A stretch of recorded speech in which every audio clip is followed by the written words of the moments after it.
jala deemnee dhageeffataa turre waa'ee tokkummaa Itoophiyaa dubbata. Nu Itoophiyaa jaangurraan illee dhagahuun feenu.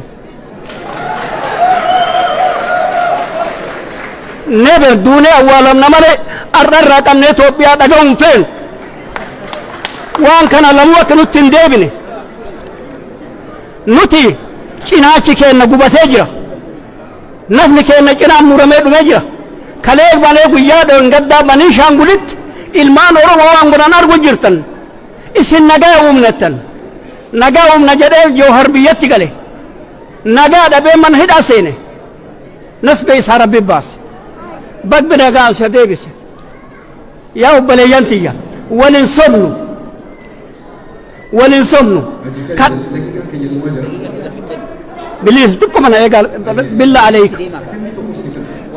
Gaafa biyyatti galan Baqqalaa Garbaa waliin Wallagga dhaqanii waraana Oromoo irraa hiikanii galchan.